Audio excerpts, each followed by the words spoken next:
from the infinitesimal to the infinite, from the dawn of time to the distant future. We'll explore galaxies and suns and worlds, surf the gravity waves of space-time, encounter beings that live in fire and ice, explore the planets of stars that never die, discover atoms as massive as suns and universes smaller than atoms. Yeah, let's do that. Let's surf a gravity wave. I love the infectious enthusiasm of the show's host, astrophysicist Dr. Neil deGrasse Tyson, and he joins us now with the show's executive producer, Andrew Ruyan. Welcome to you both. Thank you. Thank you. Just how big is the universe? How far back do we have to go? It's this big. This is the biggest screen we've got. Is that big enough? You're going to need a bigger screen.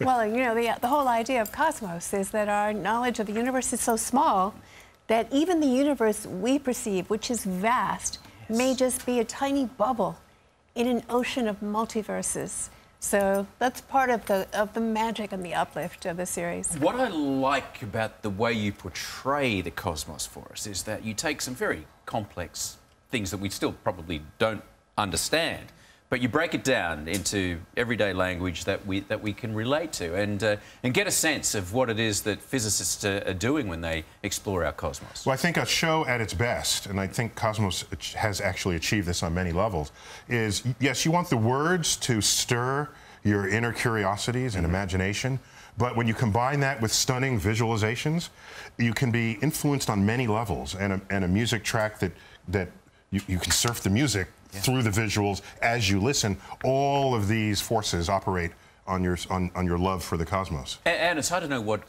generated graphics that you've created and what's real footage when you see it's all merged so beautifully. That's the idea. Yeah. We've been so lucky to attract VFX, special effects geniuses from the motion picture industry who wanted to be associated with Cosmos because of the original series we did and its legendary reputation.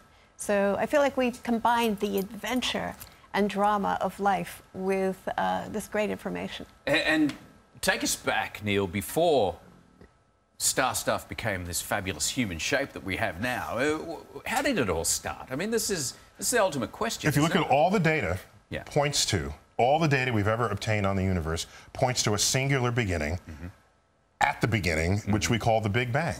And by the way, in my field, we're fond of single-syllable words. Yeah. Big Bang. Yeah, there you that's go. It, yeah. Now, before the Big Bang, it remains a mystery. It's a frontier, not only intellectually, but it's a frontier in time. Did time exist before the Big Bang? So some of our ideas and hypotheses provide for, as Ann had mentioned, a multiverse, where we're just one bubble out of many, each with a slightly different laws of physics, which would make it kind of dangerous to visit another universe, because your atoms are kind of held together, knowing the laws of physics that surround us. But so they're frontiers, and we don't shy away from telling you what we don't know. Do you feel like you grasp this, Anne? How do you, as the show, show, the whole series? Yeah. So, but do you think that you have a grasp on where we sit in everything? I think it's a lesson in humility. The greatest thing about science is it's not afraid to say, as Neil was saying, we don't know. And other endeavors in other walks of life, you know, they'll tell you how it was made, who made it, what they want you to, who they want you to love, and all that stuff. But science is stepping back and saying, this is the tiny bit we know.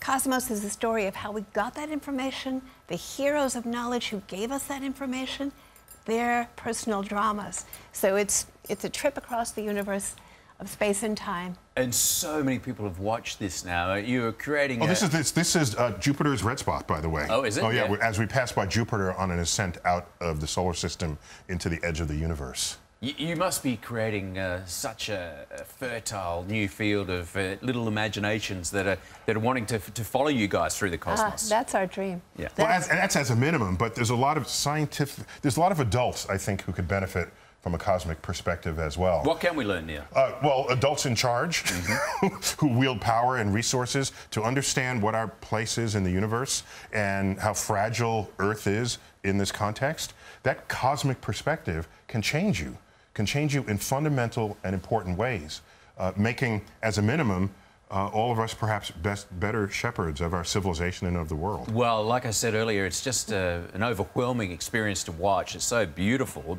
you know, and informative, and 175 million people have already enjoyed it, so you're hitting a nerve out there. Yeah.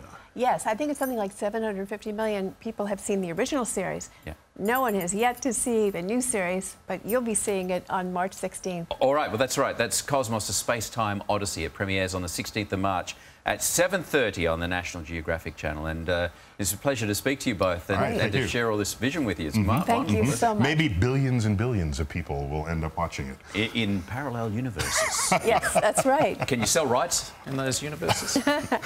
Yeah, you know, we're looking to that. Okay. Thanks, Ad. Thank you very much. Thank you. Thank you for having us. That's when grown men will get really interested. Thank you for that cosmic perspective. Still to come, new technology.